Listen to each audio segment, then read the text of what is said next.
चलिए आगे बढ़ते हैं और दिखाते हैं आपको दोपहर का नंबर 1 डिबेट शो। मैं हूं आपके साथ अनुराग। सवाल ये कि क्या महाराष्ट्र में चुनाव से ठीक पहले समुदाय विशेष के वोट के लिए ध्रुवीकरण यानी कि पोलराइजेशन की कोशिशें तेज हो गई। सवाल इस बात को लेकर भी है कि मौलाना नोमानी के महाविकास अघाड़ी को समर्थन देने के ऐलान को भाईजान कितना मानेंगे। महाराष्ट्र विधानसभा चुनाव में अब सिर्फ 5 दिन बचे। इससे पहले उलेमाओं की महाविकास अघाड़ी को मुस्लिम आरक्षण देने की चिट्ठी और फिर all India personal law board के महाविकास अघाड़ी को 269 सीटों पर समर्थन देने के ऐलान से सियासत गर्मा गई। सवाल यह खड़ा होता है कि हिंदू एकता के बटेंगे तो कटेंगे के जवाब में मुस्लिम एकता का पैगाम दिया जा रहा है। क्या ये एक्सेप्ट किया जाएगा? बटेंगे तो कटेंगे एक्सेप्ट नहीं कर रहा है कुछ। क्या ये मुस्लिम एकता वाली चीज एक्सेप्ट कर लेंगे सियासी तौर पर? इसी मुद्दे पर बहस करेंगे, लेकिन सबसे पहले ये रिपोर्ट।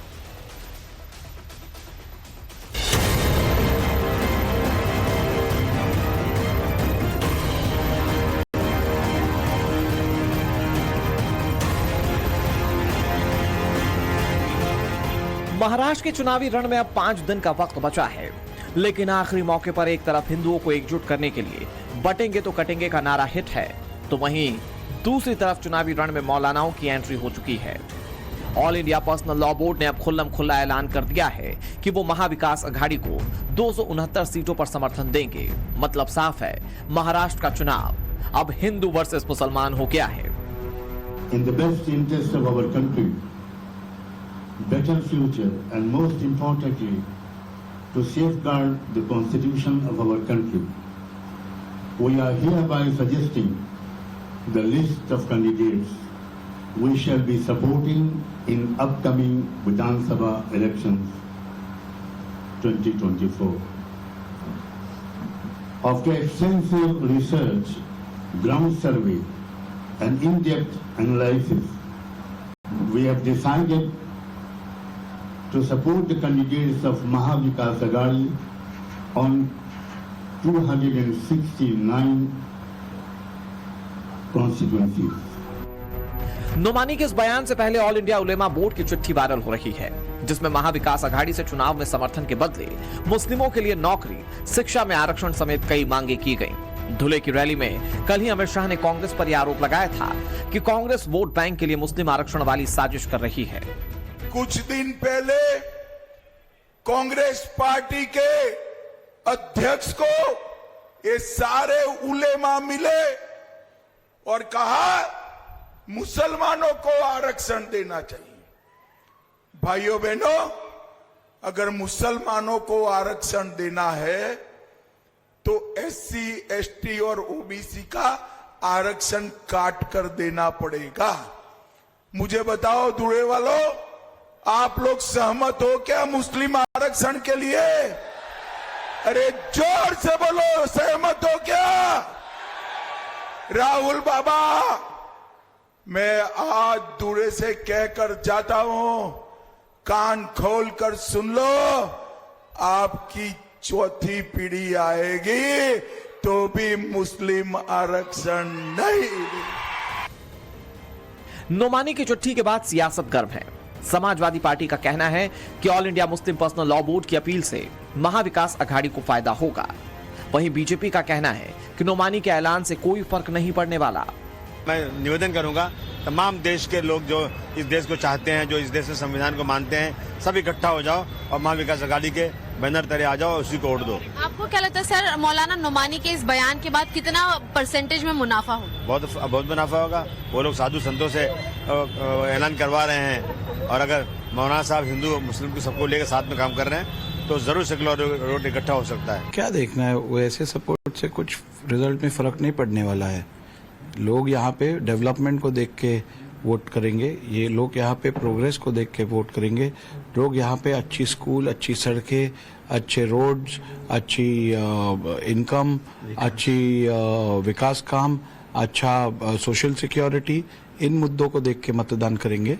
और इसीलिए मुझे पूरी उम्मीद है और पूरा विश्वास है, आने वाले समय में इन सब को देखने के बाद लोग पूरी तरीके से महाविकास हमारे युति महायुति के साथ रहेगी। भाइयों बहनों, महाराष्ट्र की जनता के सामने बहुत स्पष्ट दो खेमे हैं।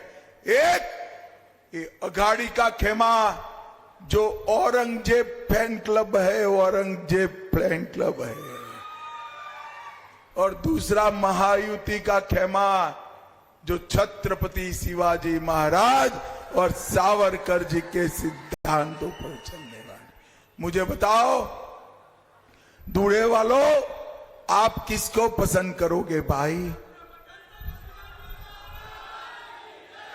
मेरे साथ बोलो, छत्रपति शिवाजी महाराज की। ऐसे में सवाल यह है कि क्या नोमानी मुस्लिम वोट के ध्रुवीकरण के लिए ऐसा ऐलान कर रहे हैं? सवाल इस बात को लेकर कि क्या महाराष्ट्र के रण में अब खुल्लम खुल्ला हिंदू मुसलमान हो चुका है। सबसे बड़ा सवाल यह कि क्या मौलाना नोमानी और उलेमाओं के पैगाम को आम मुसलमान मानेंगे? Bureau report, times now, Navbharat. तो महाराष्ट्र के चुनाव में एक बात तो साफ है कि सब कुछ खुल्लम खुल्ला हो चुका है। जिसको मुस्लिम वोटों की तरफ अपना रुझान बढ़ाना है, जिसको मुस्लिम वोट चाहिए, वो खुलकर सामने आ रहे हैं। मुस्लिमों को किस तरफ जाना है, उनके उलेमा खुलकर सामने आ रहे हैं। दूसरी तरफ खुद गृह मंत्री ये कह रहे हैं कि या तो आप औरंगजेब फैन क्लब चुन लीजिए या फिर छत्रपति शिवाजी महाराज का साथ दीजिए। तो मतलब सब कुछ खुल्लम खुल्ला महाराष्ट्र में हो चुका है चुनाव में। लेकिन ये क्यों हो रहा है, जरा वोट बैंक का गणित समझ लीजिए। मैं बहुत संक्षेप में आपको बताता हूं। महाराष्ट्र में मुस्लिमों की आबादी कुल 1 करोड़ 30 लाख। महाराष्ट्र की कुल आबादी 11 करोड़ 24 लाख है और 9 सीटें ऐसी है जहां पर 40% मुस्लिम है, यानी कि वो डिसाइसिव हैं और इनको अपने फेवर में करने के लिए हर जद्दोजहद राजनीतिक पार्टियां कर रही हैं। खासतौर पर महाविकास आघाड़ी की ओर से ये जद्दोजहद ज्यादा बड़ी नजर आती है। चर्चा करने के लिए कई सारे मेहमान जुड़ गए, उनका तारुफ आपसे करवा दे। हमारे साथ विजय शर्मा जुड़ गए जो कि प्रवक्ता है भारतीय जनता पार्टी के। हमारे साथ कृष्णा हेगड़े जुड़ गए जो कि शिवसेना शिंदे गुट के प्रवक्ता है। हमारे साथ स्वामी चक्रपाणी जी महाराज जुड़ गए जो कि हिंदू धर्म गुरु हैं। वरुण पुरोहित जी हमारे साथ जुड़ गए, कांग्रेस के नेता हैं। किशोर तिवारी हमारे साथ जुड़ गए जो कि उद्धव बाला साहेब ठाकरे वाली शिवसेना के नेता हैं। और अतीकुर रहमान हमारे साथ जुड़ गए जो कि इस्लामिक स्कॉलर है। सभी मेहमानों का स्वागत है। मैं शुरुआत वरुण पुरोहित जी आप ही से करता हूं। मतलब सब कुछ खुलकर सामने आ चुका है। हम जिस पोलराइजेशन की राजनीति से भारत में बचने की बात करते थे, महाराष्ट्र चुनाव में तो ऐसा लग रहा है कि सबको वो पोलराइजेशन वाला ही वोट चाहिए। अनुराग सिंह जी, पोलराइजेशन वोट की बात मैंने पिछले कितने दिन से ये चर्चा हो रही है। मैं फिर कह रहा हूं, मुसलमान शब्द का उपयोग ही क्यों किया जा रहा है? जो वोटर है, मुसलमान भी डेमोक्रेटिक सिस्टम का पार्ट है। कोई भी प्रत्याशी होगा, कोई भी पार्टी होगी, इसके वोट लेने जाएंगे, सब जगह जाएंगे। वरुण जी, ये मुस्लिमों की संस्था के जो उलेमा हैं उन्होंने खुद ऐलान किया ना कि वो आपका साथ देंगे, तब तो ये चर्चा छिड़ी है। नहीं, शंकराचार्य जी के मैं पढ़ रहा था। देखो 9 तारीख को Shri Shankaracharya Swami Avimukteshwaranand ji Saraswati now extend support to Maharashtra CM Shri Eknath Shinde ji. तो ये आप ये देखो, क्या वो नहीं दे रहे क्या? ये तो सभी दे रहे। चुनाव में आप और मैं भी किसी न किसी के साथ, आपके नहीं कह रहा, आप एज ए पत्रकार आप तो न्यूट्रल रहोगे, हम भी जाते हैं किसी न किसी के लिए। मान लीजिए विजय शर्मा जी मेरे मित्र हैं, शर्मा लड़ रहे हैं बीजेपी से, मेरे को जाना है इनके साथ तो जाऊंगा। बीजेपी कांग्रेस क्या करेगी? तिवारी जी लड़ेंगे, जाऊंगा। चक्रपाणी महाराज लड़ेंगे, जाऊंगा। आप जिसके संबंध होंगे जाएगा। और चुनाव में तो सब वोट मांगने जाते, चुनाव वही से ले रहा है वोट मांगने के लिए। नहीं तो हम मलेशिया फॉर्मेट जो मोदी चाह रहे थे, ठप्पा लगा के वहां से डिक्लेयर कर देते कि साहब ये सांसद होगा, ये नहीं होगा, ये विधायक होगा, इसको बाहर करो, वसुंधरा जी को बाहर करो। लेकिन वरुण जी, इंटरेस्टिंग ये भी है ना कि जो मुस्लिम उलेमा हैं या जो मुस्लिम धर्म के लोग हैं वो आप लोगों से उम्मीद भी बहुत ज्यादा कर लेते हैं। उलेमा बोर्ड की बैठक, उसके बाद वो चिट्ठी नाना पटोले ने जो जवाब दिया, उनकी मांगे कि मुस्लिमों को पुलिस की भर्ती में आरक्षण दीजिए 10%, कह रहे थे आरएसएस को बैन कर दीजिए। तो उनकी उम्मीदें भी तो आपसे ज्यादा है, आपसे अगर वोट ले रहे हैं तो। अगर वोट देंगे तो उम्मीदें ज्यादा होनी चाहिए, इसमें क्या बात है? कोई भी तबका अगर किसी को वोट देता है, आप पूरा करेंगे उन उम्मीदों को? तो मेरी बात तो पूरी होने दो। अब आपने बात करिए, हिंदुओं के वोट जब बीजेपी मांग रही है तो क्या किया इन्होंने 10 साल में? हिंदू करके हिंदुओं की नोटबंदी करके सत्यानाश कर दिया। सारी फैक्ट्रियां बंद हो गई, सारी बेरोजगारी हिंदुओं की हो गई। आप बताइए, बच्चे प्रयागराज में लड़ रहे हैं, उनपे लाठीचार्ज कर रहे हैं, वो हिंदू बच्चे नहीं है क्या? तो आप ये देखिए, जो हिंदू चैंपियन बन रहे हो हिंदुओं के ही लठ बजा रहे हैं। तो अब आप जब जिसको वोट दे रहे हो उसको तो लाठी बजा रहे हो। अगर कोई तबका किसी को वोट दे रहा है, विधायक, आप एक छोटी सी यूनिट पे आ जाइए, विधायक चुनाव लड़ता है तो उसके इलाके कोई वोट दे रहे हैं तो उसको कहेंगे हमारे यहाँ हॉस्पिटल बना, हमारे स्कूल बना, हमारी ये डेवलपमेंट। तो सभी लोकतांत्रिक व्यवस्था यही है। राजा के जमाने में जागीरदार करते थे, आज लोकतांत्रिक व्यवस्था है, विधायक और सांसदों से मांग कर रहे हैं। वोट जब पढ़ने की बात है, लोकतंत्र में डेमोक्रेटिक प्रोसेस में वोट की राजनीति है हमारे यहाँ, तो वोट मांगेंगे तो उनको वोटर्स को चाहिए कुछ, इसमें क्या बात? मतलब तो सब चीज तो है उसको, ठीक है। मतलब वरुण पुरोहित जी जो कि बहुत सुलझे हुए कांग्रेस के प्रवक्ता हैं, वो कह रहे हैं कि इसमें क्या दिक्कत है। तो कोई दिक्कत आपको है वरुण शर्मा जी की all India Muslim personal law board ने ये कह दिया कि हम समर्थन दे रहे हैं 269 सीटों पर कांग्रेस पार्टी को, इसमें कोई आपको समस्या है सर? वो कह रहे हैं कि जो हिंदू धर्मगुरु हैं वो भी तो कहते हैं ना कि हम आपके बीजेपी के मुख्यमंत्रियों को सपोर्ट कर रहे हैं। अनुराग जी, आपने क्वेश्चन मेरे से पूछा है? जी विजय शर्मा जी, आप ही से सवाल है सर। जी जी जी, देखिए वरुण जी ने आज टीवी चैनल के ऊपर मान लिया कि ये वोटों के लिए कुछ भी कर सकते हैं, ये तुष्टीकरण की राजनीति करते हैं, और आज ये एक्सपोज हो गए। कांग्रेस पार्टी आज टीवी चैनल के ऊपर एक्सपोज होगी कि यस वोट चाहिए, हम फतवेदारी करेंगे। देखिए वरुण जी, मैं आपके बीच में नहीं बोलता, ये अच्छी निशानी नहीं है। आप बहुत बारी डिबेट में हम आप आमने सामने आए, कभी इस तरह की मैंने आपसे उम्मीद नहीं की। तो भाई अरे मेरी बात सुनो, हाथ जोड़ के मेरी बात सुनो। आप वरुण पुरोहित का इंटरप्रिटेशन गलत क्यों कर रहे हो? मैं भी कह दूं आपके लिए फिर गलत नहीं, तो आप अपनी बारी में करने ना, आपको टाइम मिलेगा ना। अब मैं गलत कर रहा हूँ, ठीक कर रहा हूँ, मेरे मुंह में आप बातें डालोगे क्या? अच्छा वरुण जी, एक बात सुन तो लेते हैं कि बीजेपी कैसे ले रही है आपकी बात को। वरुण जी, आपकी बात को बीजेपी कैसे देख रही है, एक बार सुन तो लेते हैं। Vijay ji please continue. क्या बोलेगा या भारतीय जनता पार्टी क्या? ठीक है विजय जी हो गई बात, वो वरुण जी शांति से सुन रहे हैं। ठीक है विजय जी प्लीज कंटिन्यू।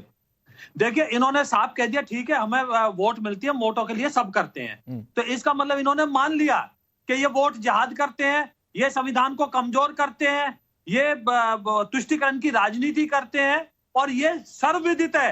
90 के दौर में चला करता था जो ये फतवे जारी होते थे, आज ये फतवे जारी करने की नौबत आ गई, क्योंकि इन्हें पता है ये हताश है, परेशान है, इनकी जो जमीन है वो खिसक चुकी है, जनता के साथ हमारा गठजोड़ है। महाराष्ट्र झारखंड में दोनों स्टेटों में जो सवाल मैं कांग्रेस पार्टी से पूछ रहा हूं वो सवाल मैं आपसे भी पूछने का हकदार हूं।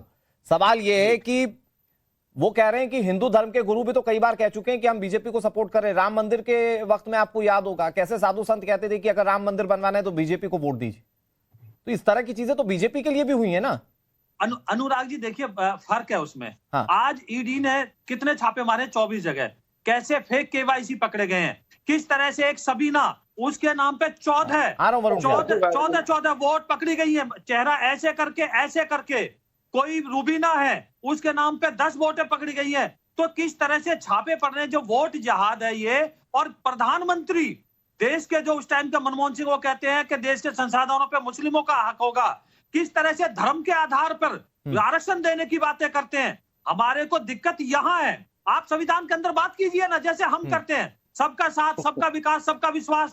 अगर हमारी कोई पॉलिसी आती है तो क्या वो मुसलमानों को अलग करती है क्या? वरुण जी 10 सेकंड में जवाब दे दीजिए, मैं दूसरे मेहमानों के पास जा रहा हूं। वो कह रहे हैं सबका साथ सबके विकास की बात कीजिए, संवैधानिक तौर पर बात कीजिए, कोई आपत्ति नहीं है बीजेपी को। अभी मेरा इंटरप्रिटेशन कर रहे थे, खुद ने बोल दिया ईडी की 24 जगह छापे मारे, खुद ही मान रहे ईडी के छापे मान रहे। ईडी के छापे से ना तो फर्जी वोट पकड़ में आते, ईडी के छापे जहां नकली केवाईसी लग रही है, बैंकों में लग रही है, वो पकड़े। सूरत में, गुजरात में, बताइए गुजरात में कौन सा इलेक्शन है जहां ईडी आपकी सरकार है गुजरात में? अरे गुजरात में आपको एक्सपोज कर रहे हो मोदी जी को क्यों एक्सपोज कर रहे हो बैठ करके? आप गुजरात में आपकी सरकार है मोदी जी की, वहां मतलब फर्जीवाड़ा। नहीं, लेकिन वरुण जी इसमें कोई सरकारी एक्सपोज नहीं हो रही है ना, इसमें तो ये भी पता चल रहा है कि रूबीना कैसे 10 जगह पर अपने वोट का इस्तेमाल कर रही है। ये जो एक्सपोज हो रहा है इस पर भी तो बात कीजिए ना सर। मुझे बोलने नहीं दे रहे हो आप। ठीक है वरुण जी योर टर्न। कह रहा हूँ जब गुजरात का एग्जांपल दे रहे हो तो गुजरात मॉडल फेल हो गया, मुरबी पुल की जैसे टूट गया, और ईडी के छापे पड़ रहे हैं। सबको पता है ईडी, सीबीआई, इनकम टैक्स चुनाव के वोटिंग के टाइम तक ही पड़ेंगे। 23 तारीख 22-20 तारीख को पोलिंग हो जाएगी, उसके बाद वो फिर अपने घर चले जाएंगे। ये तो पूरे देश को समझ में आ रहा है। मैंने जो बातें उठाई, इनको ऑब्जेक्शन है तो मैं ऑब्जेक्शन नहीं कर रहा। अगर स्वामी चक्रपाणी जी किसी के लिए प्रचार करते तो मुझे क्या ऑब्जेक्शन है? ये तो इनको लग रहा है कि मुसलमान क्यों कर रहे हैं, हिंदू क्यों कर रहे हैं, इनको परेशानी क्यों है? ठीक है, प्रयागराज का सारा देश देख रहा है सीन। ठीक है वरुण जी हो गया आपका। Vijay Sharma ji last 10 second for you, फिर मैं दूसरे मेहमानों के पास जा रहा हूँ। विजय जी सुनिए, देखिए दिक्कत वहां है जब मुस्लिम कहते हैं कि आतंकवादियों को आप छोड़ोगे जेलों से, 10% धर्म के आधार पे हमें आरक्षण दोगे। दिक्कत वहां शुरू होती है, दिक्कत यहाँ शुरू होती है। वो कहते हैं आरएसएस पे बैन कीजिए, तो वो संविधान से ऊपर हो गए, आप संविधान को तार-तार करोगे वोट के लिए। दिक्कत यहाँ शुरू होती है। लेकिन उसमें भी इंटरेस्टिंग क्या है कि वो 17 मांगे जो थी उलेमा बोर्ड की, उस पर ना वरुण पुरोहित कुछ बोलेंगे, ना कांग्रेस पार्टी का आलाकमान कुछ बोलेगा। हाँ, नाना पटोले की चिट्ठी जरूर आ गई थी कि अभियान में आप हमारा साथ दीजिए, उस पर भी फिर बाद में गोल गोल सारी बातें जवाबों के तौर पर घुमाई जाती रही। लेकिन ठीक है, खैर उस बात को अलग तरीके से देखते हैं। मैं अतीकुर रहमान जी आपके पास आता हूं। ये जो नोमानी साहब हो गए, उलेमा बोर्ड के जो अध्यक्ष हो गए, ये जब कहते हैं कि हमारा वोट या हमारा समर्थन 269 सीटों पर मुस्लिमों का समर्थन आपके लिए, तो ऐसा होता है क्या कि पूरा का पूरा वोट चला जाए किसी एक पर्टिकुलर पार्टी को? मतलब फिर उसके बाद क्या मुस्लिम वोटर जो है वो स्थानीय स्तर पर विधायक, अपना सांसद, नेता नहीं देखता क्या? क्या ये उलेमाओं की बात को सुनकर ही वोट दिया जाता है क्या? नहीं, कभी भी नहीं, कभी भी नहीं। उलेमाओं की बात सुनकर हम कोई वोट नहीं डालते हैं। और अगर ऐसा कोई कहता है कि भाई उलेमा डिक्टेट कर रहे हैं अपने टर्म्स को, तो आपको ये समझना चाहिए अनुराग जी के मुसलमानों को क्या आप अंधा समझ रहे हैं, बहरा समझ रहे हैं? उनके पास अपनी कोई सूझबूझ नहीं है। वो नहीं देख रहे हैं कि किस तरह से बीजेपी मुसलमानों की जड़ी खोखले करने में लगी हुई है। हमारे यहाँ के जो सांसद हैं वो अपने एरिया में लगाते हैं एक तरह का बैनर, उसमें लिखा रहता है कि राम लल्ला लाए हैं, कृष्ण कन्हैया लाएंगे, और हमारे मुस्लिम इलाकों में ईद की मुबारकबाद देते हैं। तो ये जो वोट की राजनीति है, मुसलमान देख रहा है, समझ रहा है, उसको आप इस तरह से अंडरमाइन नहीं करिए कि सिर्फ उलेमा डिक्टेट कर रहे हैं। हाँ, उलेमा ने जो अपना एक मुहिम छेड़ी है, क्योंकि ये वक्फ बोर्ड का मामला आया, उनको भी बेचैनी हुई, इतना ज्यादा प्रचार हुआ अनुराग जी, इतना नेगेटिव उसके ऊपर नैरेटिव बनाए गए कि मुसलमान कब्जा कर रहे हैं, मुसलमान कब्जा कर रहे हैं। अब बताइए ऐसे हालात में आप क्या उम्मीद कर रहे हैं कि उलेमा बैठे रहेंगे हाथ पे हाथ रखकर? उनको नहीं इस चीज की परवाह है कि जो जिस जमीन पर आज बैठे हुए हैं उस पर कर बीजेपी जो है ना दावा करने वाली है, वहां पर उन लोगों को जबरदस्ती छेड़ा जा रहा है कि भाई नहीं आपकी जमीन नहीं है। जबरदस्ती के एक नैरेटिव तैयार करना, कौन सा ऐसा दिन गुजरा है पिछले 10 सालों में जहां पर मुसलमानों को सुबह और शाम डेमोनाइज ना किया हो मीडिया चैनल के तो मतलब आप कहना चाह रहे हैं, मुझे बता अच्छा मैं ये पूछ रहा हूं अतीकुर रहमान जी, मतलब आप ये कहना चाह रहे हैं कि अगर उलेमा साहब ये कहते हैं, नुमानी साहब अगर ये कहते हैं कि मुस्लिम जो है वो अगर महाविकास अघाड़ी का साथ देगा, मैं समझ गया कि वोटर अपना विवेक इस्तेमाल करेगा, लेकिन आप ये बात तो मानेंगे कि वो कम से कम उसकी नुमाइंदगी करते हुए ये बताने की कोशिश कर रहे हैं कि हम इस तरफ है पर्टिकुलर, मतलब वो एकजुट करने की कोशिश कर रहे हैं। मैं अगर एक लाइन में सवाल पूछूं तो इसी प्लेटफॉर्म पे मैं पहले कह चुका हूं, आपके दूसरे हमारे जो एंकर भाई हैं उनको, कि हमारे जो 17 डिमांड उलेमा साहब ने किए हैं वो मासूम लोग हैं, उन लोगों को ये डिमांड वापस लेना चाहिए without any conditions. Uddhav ji Thackeray को मुसलमान सपोर्ट करें, हमारा मकसद सिर्फ और सिर्फ बीजेपी को हराना होना चाहिए, क्योंकि देश बाला साहेब ठाकरे के आइडियोलॉजी पर चलने वाली मुसलमान बचे। युवाटा भी है, किशोर तिवारी बैठे हैं उसी युवाटा से, उद्धव बाला साहब ठाकरे की पार्टी से। तो बाला साहेब ठाकरे के जो आइडियोलॉजीज थे वो मुस्लिमों के लिए कैसे थे वो बयानों में झलकता रहा है, उसके बावजूद आप कह रहे हैं कि बिना शर्त उद्धव ठाकरे को समर्थन दें। जी आप मुझसे पूछ रहे हैं? जी जी जी, एक लाइन में। वेरी गुड, वेरी गुड, बहुत अच्छा सवाल है अनुराग जी, और मैं बहुत इंतजार कर रहा था, एक बारी मुझे मौका मिला, ये दूसरा मौका है। बाला साहेब ठाकरे जो हमारे महाराष्ट्र के हिंदू हृदय सम्राट थे, आज मुसलमानों ने ठाना है, और मैं कोई मुस्लिम डिमांड नहीं रख रहा हूं। देखिए 17 डिमांडों को मैं खारिज कर चुका हूं विदाउट एनी डिमांड। जो बाला साहेब ठाकरे हमारे हिंदू हृदय सम्राट के पीठ में छुरा भोंकने का काम बीजेपी ने किया है, आज मुसलमानों ने उसका बदला लेने की ठानी है। ये आप लिख के रख लीजिए हमारी बात। हम बगैर किसी कंडीशन के महाविकास अघाड़ी को सपोर्ट करने जा रहे हैं, उद्धव जी ठाकरे को। लेकिन आतिकुर रहमान जी देखिए, बुरा मत मानिएगा, आपकी भी भाषा जो है वो नोमानी साहब जैसी दिख रही है। आप कह रहे हैं कि कोई एक व्यक्ति नुमाइंदगी नहीं कह सकता, तो आप ये कैसे कह सकते हैं कि सारा मुस्लिम जो है वो आप ही को वोट देगा? लेकिन बहुत जल्दी से विजय शर्मा जी 10 सेकंड में जवाब दे दीजिए। वो कह रहे हैं कि पूरा का पूरा जो मुस्लिम वोट है वो चला जाएगा एक तरफ, फिर आप इसको मुस्लिम कंसोलिडेशन से जोड़कर देखते हैं, लेकिन वो कह रहे हैं कि मुद्दों के हिसाब से हम वोट देने जा रहे हैं एमवीए को। बिल्कुल नहीं, अतीकुर जी ने जो बात बोली है ना, वो जो मौलवी बोलते हैं, जो बरेली में बैठ के भड़काऊ भाषण बोलते हैं, इन्होंने थोड़ा सा उसको पॉलिश्ड वे में बोला है। बात वही बोली है इन्होंने कि बीजेपी को सबक सिखाने के लिए। अरे भाई बीजेपी, आप मुझे बताइए, देश को आगे ले जाने की बातें करती है। बीजेपी धर्म के आधार पर बांटने को रोकती है, जो आप धर्म के आधार पर आरक्षण मांगते हो। बीजेपी जो आपके 4 लाख प्रॉपर्टियां थी, अब आपने 9 लाख प्रॉपर्टी बना दी, उसको रोकने की बात करती है तो आपको मिर्ची लगती है। बीजेपी एनआरसी लाने की बात करती है, बीजेपी सीएए की बात करती है, लाके दिखाया हमने। जो दशकों से हमारे हिंदू अरे सर, भाई उसी पता सीए नहीं से तो क्या। परेशानी है उनको। वही तो मैं कह रहा हूं, परेशानी इनको जो भी देश के हित में बात होगी हर उस चीज से परेशानी होगी। ठीक ये है, अतीकुर रहमान जी जो है ना, आप मीठी मीठी बातें बोलेंगे और इनकी सोच अतीकुर बड़ी रहमान जी गहरी काउंटर हुई कर है। लीजिए 10 सेकंड, फिर मैं दूसरे मेहमानों के पास जा रहा हूँ जल्दी से सर। विजय जी ने खुद ही अपने आप को एक्सपोज कर दिया। अब आप बताइए अनुराग जी कि ये सीए लाएंगे, ये यूसीसी लाएंगे, ये वक्फ बोर्ड के नाम पे मुसलमानों को बदनाम करेंगे, ये 2000 मदरसों को बंद करेंगे, सुप्रीम कोर्ट उसको बहाल करेगा और मुसलमान एमवीओ को वोट ना दे, बीजेपी को वोट दे। कैसे पॉसिबल है? अगर सीए अमेंडमेंट, अगर सीए की बात करें, सिटीजन अमेंडमेंट एक्ट, यूसीसी, मतलब एक कानून एक देश, तो इसमें आपत्ति क्या होना चाहिए? मतलब सबको समानता का अधिकार तो मिलना चाहिए ना। अतीकुर रहमान साहब, आप इतने समझदार आदमी, आप इस बात को सपोर्ट करें, ठीक है, ओके, लेकिन उस पर नहीं जाते। आज बात सिर्फ इस बात की कि मुस्लिम वोटों के ध्रुवीकरण पर जो बातें होती हैं, क्या तमाम राजनीतिक पार्टियां अपना अपना तरीका नहीं ढूंढ रही ध्रुवीकरण के लिए? मैं बहुत जल्दी से किशोर जी के पास जाऊं और उसके बाद शिवसेना शिंदे गुट के जो नेता है हमारे साथ कृष्णा हेगड़े, उनके पास जाऊं बहुत जल्दी से। चक्रपाणी जी महाराज, जो वरुण पुरोहित कह रहे थे कि अगर नुमानी साहब ने कह दिया कि पूरा का पूरा मुस्लिम वोट जो है वो एमवीए को वोट कर दे, तो इसमें गलत क्या है? हिंदू धर्मगुरु भी तो यही करते आए। अब आप राजनीतिक तौर पर चक्रपाणी जी महाराज बोलते हैं तो वो बीजेपी की तरफ होता है बैंड, तो वो कह रहे हैं कि गलत क्या कह दिया नुमानी साहब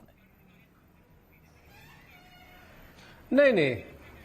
नहीं, देखिए ऐसा है, चाहे मैं हूं, चाहे अभी पूज्य शंकराचार्य अभी मुक्तेश्वरानंद जी का नाम लिया कि उन्होंने तो सिंधे जी को समर्थन दिया। भाई सिंधे जी के जो कार्य थे गौरक्षा का, जो गौ माता का महाराष्ट्र पे सम्मान दिया, वो न भूतो न भविष्यति, कोई पहले इतना नहीं दिया था। उन्होंने राज्य माता का दर्जा दिया, उन्होंने गौ माता को वो किया। और हर संत, हर सनातनी इस बात को चाहता है कि हमारी गौ माता की रक्षा हो, हमारे मंदिरों की रक्षा हो, तो उसमें उनका सम्मान अगर कोई धर्मगुरु करता है तो ये गौ माता का सम्मान है, वो कोई पॉलिटिकल नुमानी साहब को हो सकता है कि लगता हो कि उनके धर्म के लिए सिर्फ महाविकास अघाड़ी बनी हो रही है। जो इमाम जो संगठन है वो क्या कर रहे हैं, वो तो सीधे से वो सब, वो जो नुमानी जी हैं, चाहे जो इमामों उलेमाओं का जो संगठन है, वो पूरी तरह सौदा कर रहा है कि आप मुझे 10% आरक्षण दो, आप संघ या हिंदू संगठनों पर प्रतिबंध लगाओ, आप हमारे इमामों को वेतन दो तो हम तुम्हें वोट देंगे। यानी कल के डेट में कहेंगे हमें अलग राष्ट्र दो तो हम तुम्हें वोट देंगे, जैसे जिन्ना ने कर दिया था।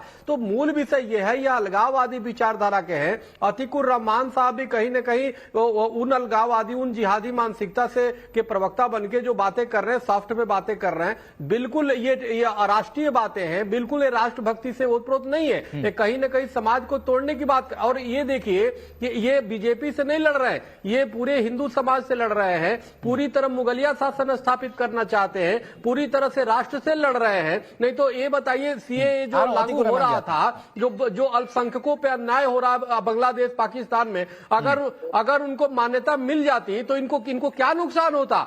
लेकिन फिर भी एक तरफ पाकिस्तान बांग्लादेश जैसे राष्ट्र ले लिया और हमारे अल्पसंख्यकों को जो हिंदू सिख जैन या जो भी, स्वामी जी मैंने आपको बीच में रोका नहीं, लेकिन एक छोटी सी बात मैं जानना चाह रहा हूं। चक्रपाणी जी महाराज, आप जैसे देख रहे हैं कि कौन सा मुख्यमंत्री आपके लिए गौ सेवा वाले मार्ग को खोलता है, वैसे हो सकता है कि नुमानी साहब ये देखते हो कि उनके धर्म के बारे में कौन सा पक्ष अच्छा कर सकता है, तो इसीलिए हो सकता है कि उन्होंने एमवीए को सपोर्ट कर दिया।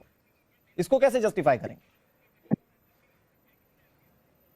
नहीं, देखिए ऐसा है, सवाल इस बात का है कि इनको तो पहले से इनको मिला हुआ है, भाई देश बटवा दिया, विजय शर्मा देश के टुकड़े करा दिया, अब क्या लेंगे? अब हिंदुओं के अधिकार छीनते हैं, हिंदुओं के चाहते हैं कि हमारे 10% आरक्षण लेके हमारे दलित भाइयों को ओबीसी का अन्याय ये करें। आखिर आपने कभी देखा है कि जो सवर्ण है वो क्या कभी दलितों की आरक्षण हटाने की बात करता है क्या? कभी ओबीसी की हटाने की बात किया है क्या? वो फिर वो उतने में ही खुश है। लेकिन ये जानबूझ कर ठीक है, लेकिन किशोर तिवारी जी, आप समर्थन ले लीजिए, आप एक बड़ा वोट बैंक है, 1 करोड़ 30 लाख का मुस्लिमों का महाराष्ट्र के अंदर। किशोर तिवारी जी, तो हो सकता है कि आप उसको लेकर अपनी जीत देख रहे हैं, पर मैं ये समझने की कोशिश कर रहा हूं, जो स्वामी जी ने बात उठाई वो पॉइंटेड बात थी कि क्या ऐसा तो नहीं हो रहा कि मुस्लिम वोटों के नाम पर डीलिंग चल रही है? भाई उलेमा बोर्ड के जो अध्यक्ष ने बातें सामने रखी, उसमें तो पता चल गया कि वो चाहते हैं कि हम आपको वोट देने के लिए तैयार हैं, लेकिन आप क्या कीजिए कि आरएसएस को बैन कर दीजिए, धर्म के आधार पर आरक्षण तय कर दीजिए,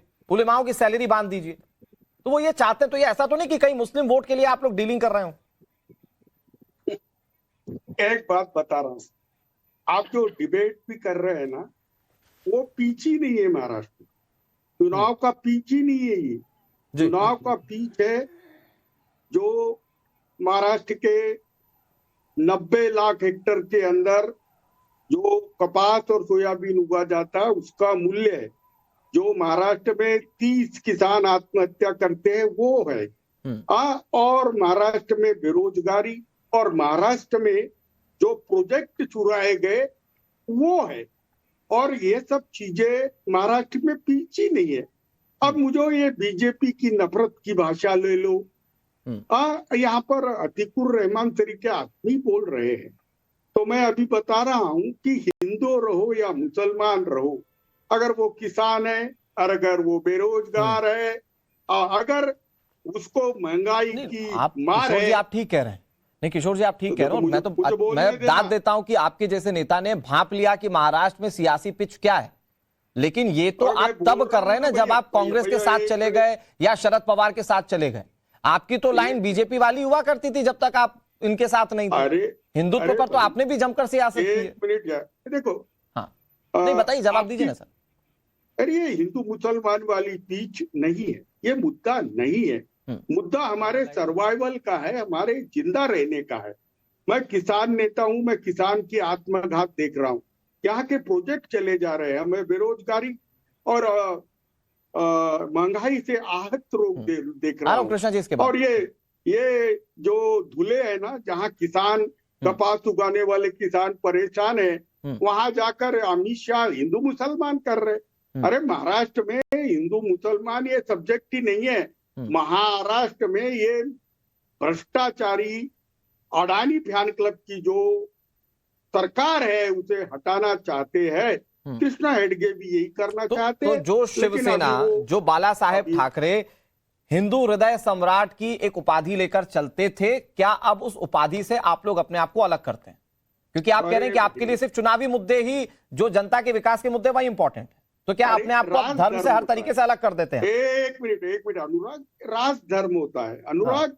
जब उद्धव ठाकरे जब मुख्यमंत्री बने, तो अतीकुर रहमान तरीका आदमी बोलता है कि सारे मुसलमान उसको अनकंडीशनल सपोर्ट करे। और शंकराचार्य कहते हैं कि इस पे अन्याय। किशोर तिवारी जी अब तो आप मुद्दे पर आए, तो यही तो बीजेपी कहती है कि यही तो वोट जिहाद हो रहा है। अरे देखो क्या करेगी कौन पार्टी, इससे मतलब नहीं है। वोट जिहाद इस तरीके से किया जा रहा है कि बस बीजेपी को नहीं आने देना है। फिर किसने पास्ट में मुस्लिमों को लेकर क्या बोला ये भी मायने नहीं रखता। किशोर तिवारी जी बहुत सीरियस बात कर रहा हूं मैं। हाँ नहीं सर, मैं भी सीरियस ही सवाल पूछ रहा हूँ। अरे घुसपैठियां हैं, बच्चे ज्यादा पैदा करते हैं, चुन के आएंगे तो मंगलसूत्र ले जाएंगे, भैंस निकाल के ले जाएंगे। अरे ये ऐसी बातें करने से पूरे मुसलमान जो 14 और 19 मोदी के साथ आपके साथ कभी बैठते होंगे कृष्णा हेगड़े, आज आपसे अलग होकर बीजेपी के साथ चले गए। एक मिनट, ये जो बात कह रहे हैं, ये जो आप लोग वोट जिहाद की बात कह रहे हैं कृष्णा हेगड़े, नहीं किशोर जी एक मिनट थोड़ा सा वक्त दे दीजिए कृष्णा हेगड़े को भी। कृष्णा हेगड़े जी ये जो बात कह रहे हैं, ये सिर्फ बात कह रहे हैं विकास की। ये कह रहे हैं कि हमारे लिए अब धर्म मायने नहीं रखता। जब आपके साथ सियासत में थे तो यही लाइन थी क्या इन लोगों की, या जो आप लोग कहते हैं कि बटेंगे तो कटेंगे उसके साथ खड़े थे? अनुराग जी 2.5 साल सरकार में थे, पूरी वसूली कर रहे थे। पोस्टल रोड मेट्रो कॉन्ट्रैक्टर से वसूली, वाले से वसूली, सबसे रख लीजिए प्लीज। इसके लिए जो इन्वेस्टमेंट महाराष्ट्र में आने वाली थी वो गुजरात चली गई। अभी जब स्थिरता आ गई तभी इन्वेस्टमेंट वापस आ गई। किशोर तिवारी जी मैं आपके बीच में नहीं बोला, अरे कृष्णा में प्यार अभी ये जो मुसलमान हमारे भाई बोल रहे हैं, केंद्र सरकार में मोदी जी 11 साल प्रधानमंत्री है, तभी सहूलियत ले लेंगे। अरे किशोर जी जरा चुप बैठे हैं यार। अच्छा किशोर जी प्यार से उनको भी तो बोल लेने दीजिए। आप प्यार से बोलते, प्यार से उनको भी तो सुन लीजिए। प्यार से सुनना भी होता है सर, प्यार से बोलना ही थोड़ी होता है। Krishna ji please continue. बड़बड़ करने से कोई इलेक्शन जीतता नहीं। देखिए सुनिए, 11 साल मोदी जी प्रधानमंत्री थे, ये मुसलमान भाइयों ने सभी सहूलियत ली, सभी योजना का लाभ लिया, सब कुछ उन्होंने लिया। एकनाथ शिंदे जी से भी ले लिया। अभी वोट कहाँ देना है? वोट उधर देना है। क्यों देना है?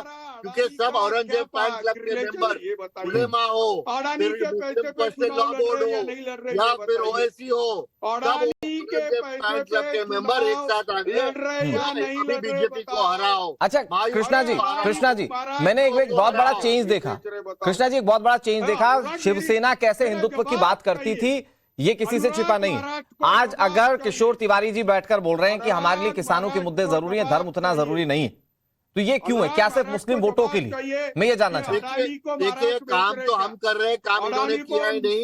ये अभी बाला साहब की सेना नहीं है, ये सोनिया सेना हो गई है, सोनिया सेना हो गई है ये पार्टी। और अभी ये सावरकर का अपमान मानती है, तो महापुरुषों का अपमान मानती है, राम मंदिर के खिलाफ है, सनातन के खिलाफ है ये लोग। और ये जो है अभी वोट के लिए कुछ भी करेंगे। ठीक है सर, ओके। ये बातें कृष्णा हेगड़े जी रिपीट मोड पर जा रही हैं कि ये वोट के लिए कुछ भी करेंगे। आप ये कह चुके हैं, जनता कितना तय करती देखने वाली है। मैं बहुत जल्दी से, मैं बहुत छोटे छोटे रिएक्शंस लूंगा, बहुत 10-10 सेकंड में। मैं पहले आपके पास आता हूं, विजय शर्मा जी, मैं आ रहा हूं। किशोर तिवारी जी, कृष्णा हेगड़े जी, आ रहा हूं आपके पास। विजय शर्मा जी, लेकिन अगर आप इनके ऊपर ये कहते हैं कि ये मुस्लिम वोटों को कंसोलिडेट कर वोटों का ध्रुवीकरण कर रहे हैं, तो गृह मंत्री अमित शाह के बयान को कैसे जस्टिफाई करेंगे जब वो ये कहते हैं कि औरंगजेब बनाम शिवाजी महाराज के बीच की लड़ाई है? इसको कैसे आप जस्टिफाई करेंगे? ये भी तो वोटों का ध्रुवीकरण है ना। मैं अभी आपकी भी बात का जवाब देता हूँ, किशोर जी को भी जवाब देता हूँ। जब औरंगाबाद का नाम बदलते हैं तो इनको मिर्ची लगती है, तो इसलिए पालघर में साधु मारे जाते हैं। तो इसलिए उद्धव ठाकरे जी को जो अतिरूर मेहमान जी कह रहे हैं ना, हम समर्थन देंगे, क्योंकि ये हिंदू विरोधी सरकार थी। किस तरह से भ्रष्टाचार होता था, इनके कमिश्नर, पुलिस कमिश्नर कहते थे 100 करोड़ की उगाही, जो सुप्रीम कोर्ट तक मामला गया था। संजय राउत जेल में रह के आए, अब विकास की बातें करते हैं। ठीक है सर, लेकिन किसानों को सर दूल्हे वाले बयान पर, गृह मंत्री के दूल्हे वाले बयान पर पैसे दे रहे हैं। विजय शर्मा जी, 5 गुना हमने वो आपका बजट बढ़ा दिया, कृषि बजट बढ़ा दिया। हम जो सब्सिडी के तहत देते हैं खाद का बैग, वो पूरे किसी भी विश्व में चले जाइए 3000 से नीचे नहीं, हम वोटों का 300 रुपए कंसोलिडेशन। दे रहे हैं। और ये कैसे आप नहीं कर रहे हैं ये बयान देकर कि औरंगजेब और महाराणा प्रताप के बीच की, माफ कीजिएगा, शिवाजी महाराज के बीच की लड़ाई है? ये क्या आप कंसोलिडेट नहीं कर रहे हैं वोट को? कोई सर्टिफिकेट विजय शर्मा जी जल्दी से। बिल्कुल, जो देश विरोधी बातें करेगा तो उसको क्या जवाब दिया जाएगा? आप बताइए ना। औरंगाबाद के नाम को, अगर औरंगजेब के नाम को हम बदलते हैं, आक्रांता के नाम को बदलते हैं हम, तो इनको मिर्ची क्यों लगती है? बताइए आप मुझे। पालघर में साधु सारे देश ने देखे किस तरह से मारे गए, पुलिस ने भरवाई वहां जाके। वरुण पुरोहित जी, ये मिलता जुलता सवाल मैं आपसे भी पूछूंगा। जो विचारधारा थी उसको गंगा जी में बहा ठीक है, ओके। विजय शर्मा जी, किशोर तिवारी जी की प्लीज आवाज डाउन कर जाएगा। किशोर सर, आप बहुत बोल चुके, थोड़ा सा आप सुन लीजिए। एक सवाल बहुत मौजूद है, वरुण पुरोहित जी से पूछना जरूरी है। वरुण जी, मुझे लगता है साफगोई से जवाब देंगे। गुलाम अहमद मीर, कांग्रेस के नेता, झारखंड चुनाव में ये कह रहे हैं कि 1 दिसंबर से गैस सिलेंडर 450 रुपए में देंगे, हिंदू मुस्लिम सबको मिलेगा। लेकिन उसमें उन्होंने एक बात और जोड़ दी, इसमें यह नहीं देखा जाएगा कि घुसपैठिया कौन है और कौन नहीं है। तो मतलब क्या वोट लेने के लिए आप घुसपैठियों का भी साथ लेंगे क्या? ऐसे कंसोलिडेट करेंगे वोट आप? पहले भी आपको कहा, जो वोटर लिस्ट में जिसका नाम है, ही और she is a part of electoral democracy. अगर उसका वोटर लिस्ट में आप घुसपैठिया तो हटा देते उस वोटर लिस्ट में से नाम। इलेक्शन कमीशन क्या कर रहा है? इलेक्शन कमीशन क्या कर रहा है? सर एक मिनट, क्या वोटर लिस्ट का व्यक्ति ही लाभान्वित होता है या वोटर लिस्ट से बाहर वाला भी लाभान्वित होता है? आप मेरी बात सुनिए, वोटर लिस्ट भी जरूरी होती है, मतदाता कार्ड भी लगता है। जब कार्ड बनते हैं ना, बीपीएल के, एपीएल के कार्ड के आधार पे होता है। घुसपैठिया होता है जो देश का हक मार रहा है। आप सड़कों पर ब्लॉकों में गए हो, बैठ के बातें कर रहे हो। चलिए सर, वक्त इतनी इजाजत दे रहा है। सच्चाई क्या है इस पूरी चर्चा में? सारे मेहमानों का बहुत बहुत शुक्रिया। सच्चाई ये है कि सब ये कहते हैं कि हम वोटों का ध्रुवीकरण नहीं कर रहे, लेकिन सबको चाहिए कि उनका वोट बैंक इंटैक्ट रहे, उनके फेवर की बात होती रहे और चुनाव में उसका फायदा भी लेते हैं।